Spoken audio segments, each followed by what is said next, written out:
शायद महाराज आप जैसे संतों की कृपा हो जाए तो हम इस कार्य को करने में समर्थ हो जाए। नारद जी बोले कुछ नहीं, आज से परसों के दिन ये सुनना चाहता हूं, कंस ने कृष्ण को मार दिया। कंस के यहाँ आग लगा करके सीधे कहां पहुंचे? वृंदावन। गौधूल की बेला, गौधूल का अर्थ जानते हैं? पहले गौधूल की हमारे प्रयोग नहीं, दिन में गौ चर के लौट के आती थी, उस समय का नाम था गौधूल। गौधूल की बेला कृष्ण और बलराम गौ चरा करके लौट रहे, नारद जी मिले, कृष्ण को देख करके नारद संत के नेत्र सजल हो गए। जय हो। प्रणाम किया गया।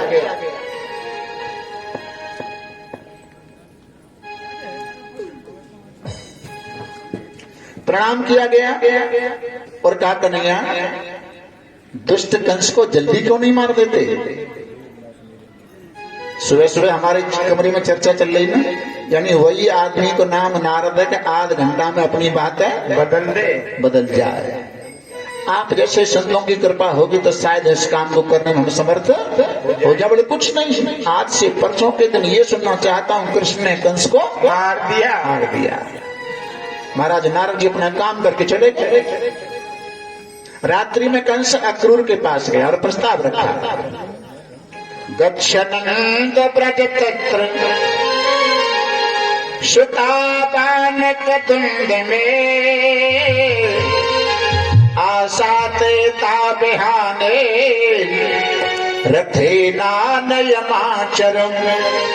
अक्रूर सुबह आपको रथ लेकर के वृंदावन जाना है, नंद जी के ब्रज प्रदेश को जाना। बोले क्यों महाराज? बोले हमने अपने यहाँ एक धनेश्वर का आयोजन करवाया है, उसमें आसपास के सभी व्यक्तियों को बुलाया है, और तुम दोनों कृष्ण बलराम को यहाँ ले आओगे तो मैं दोनों को यहाँ पर मार दूंगा। अक्रूर बोले महाराज ये मनुष्य की सबसे बड़ी भ्रांति है। क्यों? मनुष्य सोचता कुछ और है और होता कुछ और है, होता कुछ और है। क्रोधाद भवत सम्मोहा, गीता कह रही है। जिस वस्तु के प्रति हमें काम की इच्छा होती है, जिस वस्तु की इच्छा होती है और वो पूरी न हो तो क्रोध बढ़ता है, क्रोध से मोह बढ़ता है।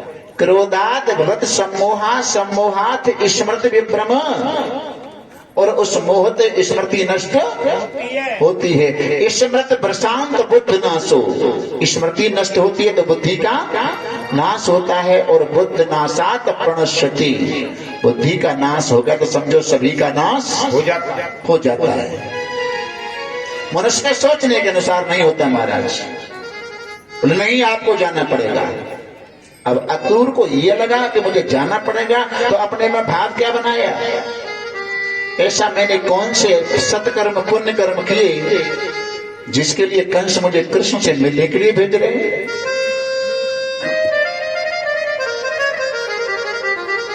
किम मया चरितम भद्रम किम तप्तम परमम तपः वाथापि अर्हते दत्तम यद्रक्षमा जबम केशव। आप क्या बना रहे हैं? वृंदावन जाऊंगा पर कृष्ण बलराम दोनों के चरणों में साष्टांग दंडवत प्रणाम करूंगा। जब तक कृष्ण मुझे अपने हाथों से काका कह करके नहीं उठाएंगे तब तक मैं उनके चरणों से खड़ा होने वाला नहीं हूं। और भैया अक्रूर एक भाव और बना रहे हैं। क्या? आज कंस मुझे प्रेरित कर रहा है कृष्ण से मिलने के लिए। इस कथा का आशय, अगर कोई किसी को अच्छे काम की प्रेरणा देता है और जिसने अच्छा काम किया उसको जो पुण्य मिलेगा उसके फल का छठवां हिस्सा उससे मिलेगा जिसने प्रेरित किया है। और कोई किसी को बुरे काम की प्रेरणा देता है तो अच्छे काम का फल तो छठवां हिस्सा मिलता है और बुरे काम का तो 100% मिलता है। बोलो जय श्री राधे। जय श्री राधे। तो आज अक्रूर को प्रेरित कर रहे हैं कि कृष्ण के पास जाओ, और हमारी दृष्टि में ये बुरा काम है, और बुरा काम है तो कंस को 100% क्या मिलेगा? बोले कन्हैया के हाथों कंस का उद्धार होगा। आज रथ तैयार किया गया। समय आने पर रथ में घोड़े जोते गए। मथुरा से वृंदावन आने मात्र आधा घंटा लगना चाहिए, लेकिन अक्रूर महात्मा की तो बात ही छोड़ो, घोड़ों की भी समाधि लग जाती है।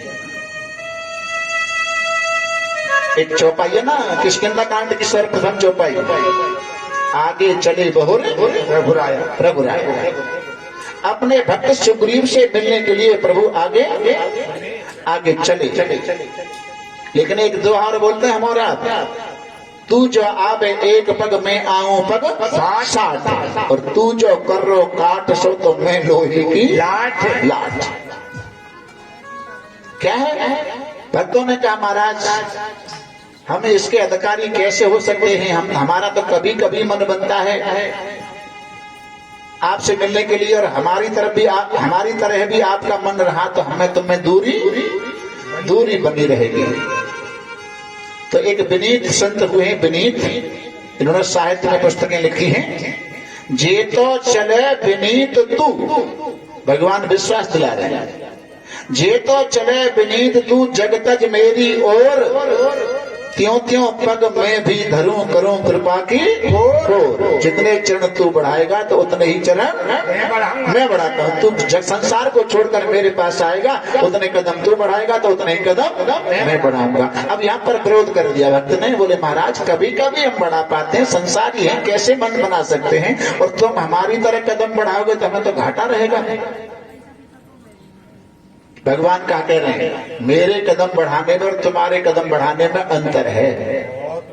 एक चरण तेरा पड़े मम हित चित पर छूछ, और मेरो कदम बढ़ाए वो तो राजा बलि ते पूछ। राजा बलि ते पूछ में कैसे कदम बढ़ाऊं तुम। जय हो। आज महाराज अक्रूर भाव बना रहे, कहा कृष्ण के पास जा रहे हैं, घोड़ों की समाधि लग जाती है। और मैंने इस समाधि के ऊपर 2-3 दिन बोला है, सविकल्प समाधि में अष्टांग योग और 4 विघ्न आते हैं सविकल्प में। लय माने नींद आना, विक्षेप चित्त की चंचलता, कसाय मन को दुख होता है, लय विक्षेप कसाय और रसास्वाद। थोड़ा इस पे डालें प्रकाश। अल्प आहार से नींद कम आती है। साधक लोगों को स्वल्प आहार, कम भोजन, उसे नींद नहीं आएगी। और ये मन इतना बड़ा निठल्ला है कि जब तुम मन बना करके बैठोगे ना भजन करने के लिए, तो ये अतीत की बातों को याद करता है, इधर उधर भागता है। लय विक्षेप माने चित्त की चंचलता दूर होती है उपासना से। कसाय माने मन को दुख होता है। जैसे आपने सोने का पिंजरा बनवाया और सोने के पिंजरे में आपने तोता बंद कर दिया, उसके खान पान के लिए मुनक्का किशमिश जो कुछ भी खाता है वो अंदर रख दी, मीठा पानी करके रख दिया। लेकिन पहले दिन वो तोता ना तो किशमिश के महत्व को जानता, ना वो पानी के महत्व को जानता है। क्योंकि संसार में दौड़ने वाला पक्षी जिसका बंधन हो गया, पिंजरे के अंदर भी पंख फड़फड़ा करके अपने शरीर में लहू निकाल लेता है। क्यों? अभी उस तोते को पिंजरा में रहने का अभ्यास नहीं है। और धीरे धीरे जब उसको अभ्यास हो जाए तो फिर देखा है आपने कि जिनके घर में तोते पले हुए हैं, पिंजरा को खोल देते हैं, तोता बाहर निकल जाता है और फिर इधर उधर उड़ करके फिर अपने आप पिंजरे में आ जाता है। तो हृदय रूपी पिंजरा मन रूपी तोता, बिना अभ्यास के इस हृदय रूपी पिंजरा में इस मन रूपी तोते का मन नहीं लगता है। और अभ्यास जिसको हो जाता है तो फिर अपने आप ही पिंजरा में बंद हो जाता है। लय विक्षेप कसाय रसास्वाद क्या है? रसास्वाद यह है, किसी बहन बेटी का कोई सोने का आभूषण कुआं में गिर जाए तो उस आभूषण को वो निकाल सकता है जो डूबना जानता होगा। कोई डूबने वाला उसके अंदर जल के अंदर चला गया, डूब गया, और जो आभूषण गिरा है वो उसको मिल गया, मिल गया तो जिसके लिए गया वो मिल गया तो आनंद आएगा कि नहीं? आनंद आएगा। आनंद तो आया, पर अब वहां ये आनंद का बखान नहीं कर सकता कि मुझे ये वस्तु मिल गई है। क्योंकि जल में और अग्नि में, वाणी का देवता अग्नि है, जल में अग्नि में परस्पर विरोध है। आनंद तो आ गया है, लेकिन वो आनंद किसी इंद्रिय का विषय नहीं है, इंद्रिय का विषय नहीं है। और जब उस वस्तु को लेकर बाहर आया, अब जब बता रहा है तो जो बता रहा है वो अब आनंद यहाँ है नहीं, क्योंकि आनंद बताने का विषय नहीं है, किसी वाणी का विषय नहीं है। ये सविकल्प समाधि में 4 विघ्न आते हैं। आज महाराज अक्रूर वृंदावन पहुंचे कौन से समय? जिस समय नारद जी मिले थे, वही गोधूल की बेला। दोनों भैया कृष्ण और बलराम गायों के बीच में चल रहे, चेहरे के ऊपर पसीने की बूंदें, उन पसीने की बूंदों के ऊपर गायों के चरणों की धूली उड़ उड़ करके जगह जगह लग गई है। सुखदेव जी परीक्षित महाराज से कहते, राजन, भगवान के मुखार बिंदु पर वो गायों के चरणों की धूली इस प्रकार सुशोभित हो रही है जैसे प्रकृति ने स्वयं चंदन लगा करके भगवान का श्रृंगार अपने हाथों से किया है। अक्रूर ने प्रणाम किया, अक्रूर के लिए प्रणाम किया, प्रस्ताव रखा कि नहीं, मथुरा में आपके मामा कंस ने धनुष्य का आयोजन करवाया है, मैं तुम दोनों भाइयों को लिवाने के लिए आया हूँ। भगवान मुस्कुराए, काका जी हम तो अपने मामा से वैसे ही मिलने वाले थे, क्योंकि मिलने का समय हो गया है, मिलने का समय हो गया। और इस कथा का आशय क्या है कि समय से पहले और भाग्य से ज्यादा कभी किसी कुछ मिलता नहीं है। भगवान कहते ये अच्छा किया आप इनवाइट करने आ गए, लिवाने के लिए आ गए हम।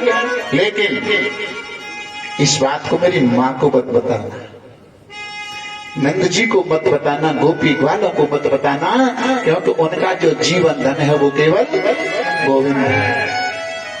रात्रि में नंद बाबा की और अक्रूर की चर्चा होती है। कहीं से कान भनक यशोदा माँ की पड़ गई कि सुबह होते ही मेरा लाला मुझे छोड़ करके मथुरा जाएगा। आज लाला को गोद में बिठा लिया, सर के ऊपर हाथ फेरती हुई यशोदा माँ कह रही है, लाला मथुरा में जाने के बाद तुझे मालूम पड़ जाएगा तेरी असली माँ और बाप तो देवकी और वसुदेव है।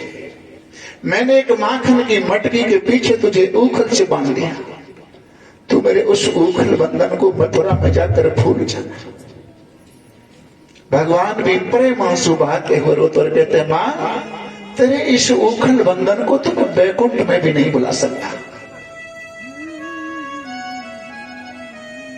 मैया तेरे ऊखल बंधन में हे आनंद मुझे आया, सदा मुक्त रह कर भी मैंने कभी नहीं ऐसा पाया। माँ अगर मुझे कोई बांध सकता है तो उस भक्त के पास में केवल एक बंधन है, वो है प्रेम का बंधन, प्रेम का बंधन। तेरे उखल बंधन को तुम्हें बैकुंठ में भी नहीं बुला सकता। भैया बहुत रात हो गई है, अब तुम सो जाओ ना। लेकिन भैया माताएं भाव बना करके देखें, जिस माँ की बेटी ससुराल से मायके में आती है या किसी माँ का बालक नौकरी करने के बाद में घर पर छुट्टी काटने के लिए आता है और उस माँ को मालूम पड़ जाए कि मेरा बालक 3 दिन बाद में जाएगा, उसको ये मालूम पड़े कि मेरी बेटी 3 दिन बाद में जाएगी, तो 1-2 दिन पहले तो वो भोजन करना छोड़ देती है। जिसके दिल के टुकड़ा, मैंने आपसे कई बार कह दिया होगा, मुझे याद नहीं है, माँ शब्द का कोई विलोम नहीं होता है, उसका कोई पर्यायवाची तो हो सकते हैं लेकिन उल्टा कोई शब्द नहीं हो सकता। सुनंदी को हाथ में लेकर के यशोदा रात भर मैल के खंभे से पीठ लगा करके रोती रही। भगवान जागे, अभी मार हो रही, सुबह हुआ, गोपियों की भीड़ लगी। इसी को तो संसार कहते हैं। मिलन होता है तो खुशी होती है और वियोग होता है तो दुख होता है। संयोग में परे पुण्य न दे ही रहा।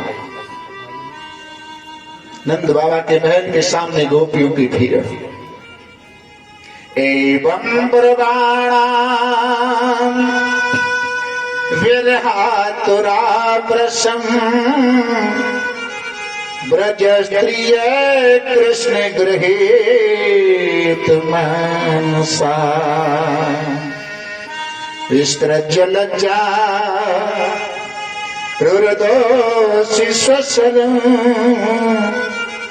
हे गोविंद दामो गर्माधुरे।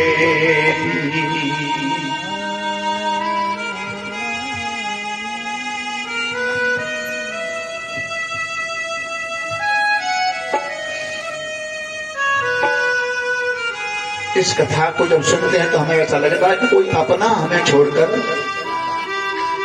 करके जा रहा है। उलाहना दे रही है गोपियां। पहले मुख चंद्र दिखा करके अब हाय वियोग दिखाया है क्यों। चरणामृत पान करा करके इसका प्याला पिलाया है क्यों। बस एक ही बार हंसा करके इस बात सदैव रुलाया है क्यों। गर मन में मोह नहीं रखते तो मनमोहन नाम धराया है क्यों। हमें छोड़ करके जाना था तो इतना प्रेम क्यों किया।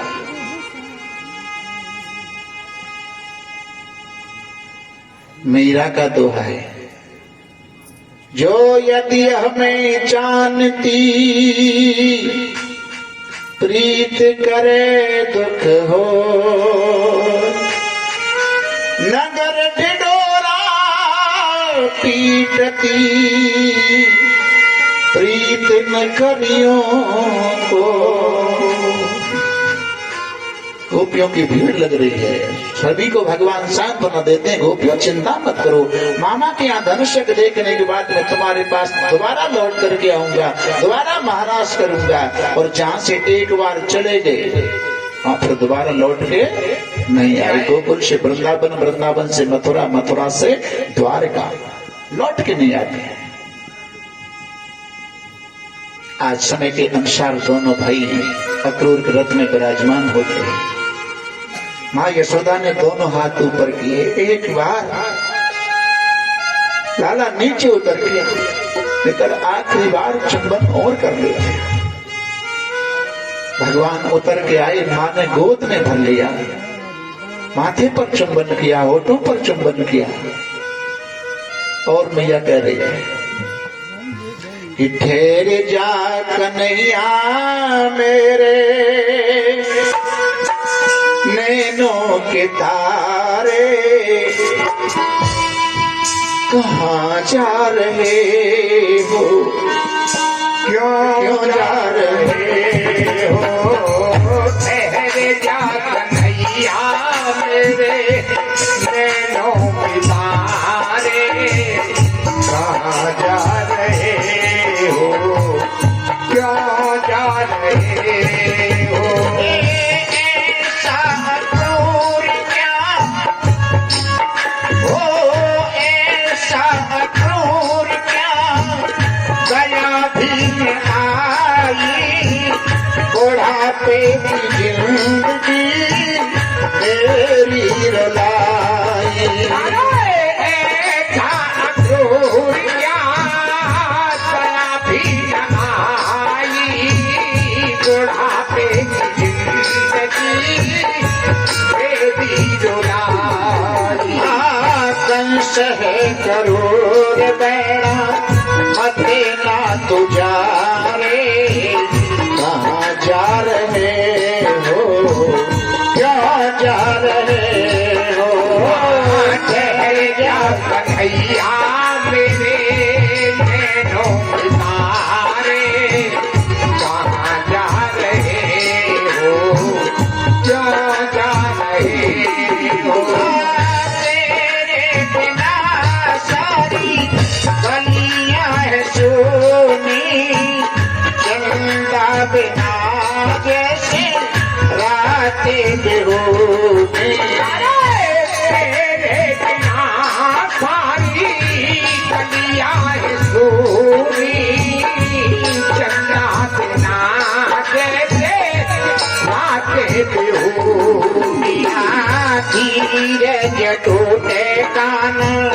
धीर भंडारे कहाँ जा रहे हो, क्यों जा रहे हो, ठहर जा कन्हैया मेरे नैनों के तारे, कहाँ जा रहे हो, क्यों जा रहे हो। तेरे गणेश को अखियाँ है प्यासी, देवती से कहना मुझे रख ले उदासी। तेरे तरफ को लाना अखियाँ है प्यासी, देवती से कहना मुझे रख ले उदासी। तेरे तरफ को अखियाँ है प्यासी, देवती से कहना मुझे रख ले उदास।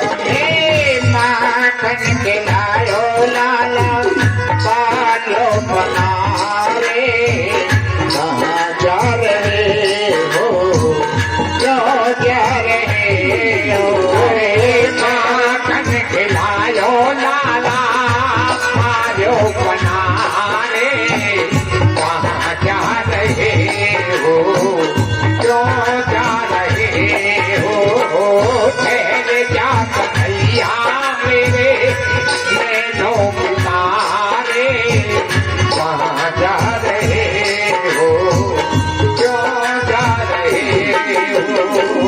ठहर जा रहे हो, क्यों जा रहे हो।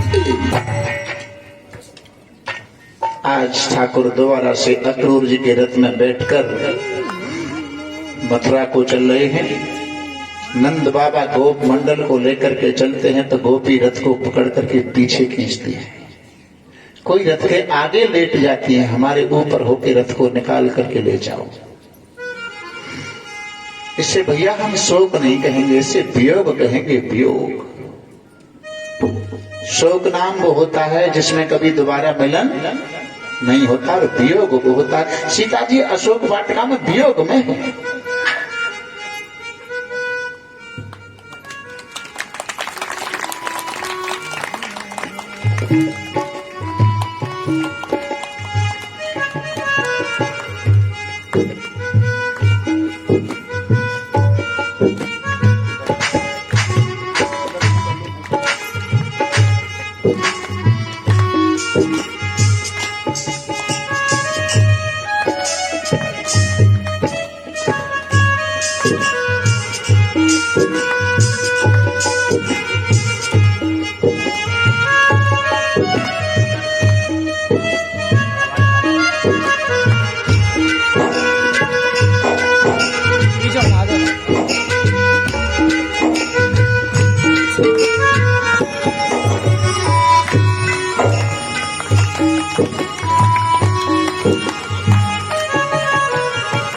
बोलिए बांके बिहारी लाल की जय। रथ बहुत दूर निकल गया। सभी गोपियां निराश होकर के लौट करके आती हैं, छतों के ऊपर खड़ी हो जाती हैं। रथ दिखाई दे, रथ दिखाई दे, लेकिन एक भाव और आता है, जिस वाहन में बैठकर जिस माँ का बेटा या बेटी जाती है तब तक वो यूं खड़ी रहती है कि जब तक वो वाहन दिखाई देता। मैया भी लौट करके आती हैं। अक्रूर को संदेह हो गया, क्या ये भगवान कैसे है? ये तो रोती हुई गोपियों को छोड़कर, माँ यशोदा को छोड़कर मेरे साथ चल कर क्या है? और मथुरा में पहुंचे, कहाँ? विश्राम घाट पर। मथुरा में विश्राम घाट है ना, वहां पहुंचे और उनका संदेह दूर कैसे हुआ? शाम को संध्या बंधन करने के लिए अक्रूर जी यमुना में गोता लगाने गए। जैसे डुबकी यमुना के जल में लगाई तो कृष्ण और बलराम का दर्शन अक्रूर जी महाराज को यमुना के जल के अंदर भी हुआ। बाहर निकल के आए, दोनों भाई रथ में बैठे। सुबह हुआ, वही मथुरा में कंस का धोबी मिला। भगवान बड़ी श्रद्धा से कहते हैं, मामा जी हमारे ग्वाल वालों के लिए वस्त्र दे दो। धोबी कंस खाता, अहंकार में कम नहीं करेगा, ग्वालिया बेजड़ की रोटी खाई है, पोखर का पानी पिया है, राजाओं के वस्त्र पहनना चाहते हो? भगवान को वो धोबी गाली गलौज ऊट पटांग अब शब्द बकने लगा। भगवान के साथ जो गोप मंडल में सखा है ना, वो करे कन्हैया ये धोबी ज्यादा बकबक कर निकाल लियो पूतना वाले हाथन में। जय हो। पूतना का उद्धार किया, इसको भी चमत्कार करके दिखा। मेरे प्रभु को दया आई, धोबी का उद्धार किया। ये धोबी कौन है? आनंद रामायण का प्रसंग आता है। ये वो धोबी है जिसने दोबारा सीता मैया को अयोध्या से वनवास दिलवाया। वो धोबी है। सुबह पंडित जी रामायण पढ़ते हैं तो वहां से एक प्रश्न लेकर के गए। क्या प्रश्न? मैंने पहले उसका निवारण किया था। राम के बन जाने में कैकेयी को लोग दोषी ठहराते हैं, पर कैकेयी का दोष नहीं है।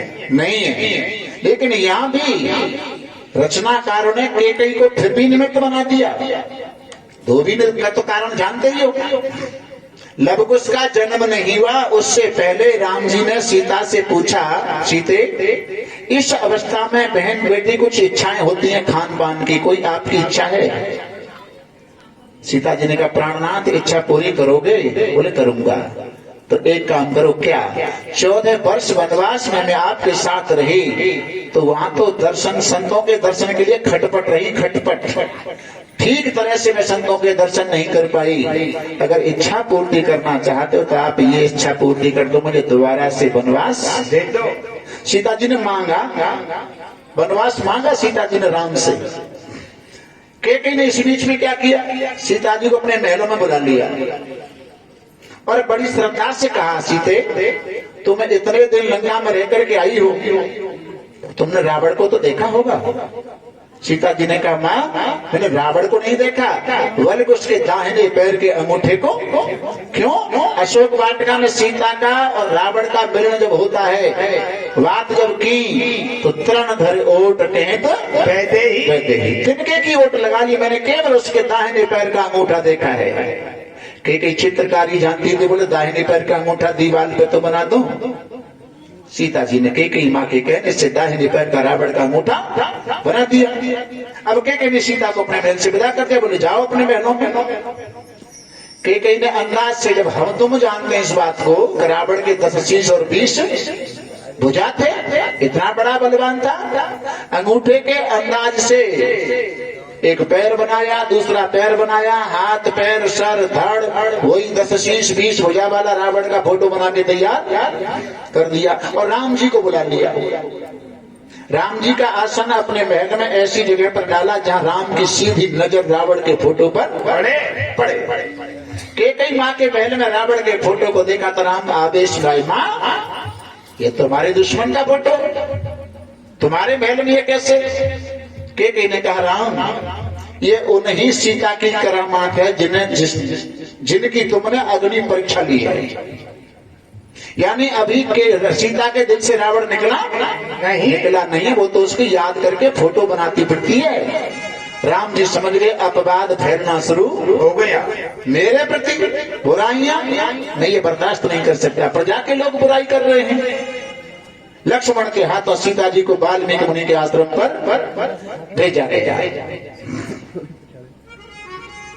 और एक आनंद रामायण का प्रसंग है ये। और आनंद रामायण कौन से सिद्धांत में आती है? सिद्धांत होते हैं 4। एक होता है सर्वतंत्र सिद्धांत, जिसको सभी लोग माने। गीता सर्वतंत्र सिद्धांत में आती है।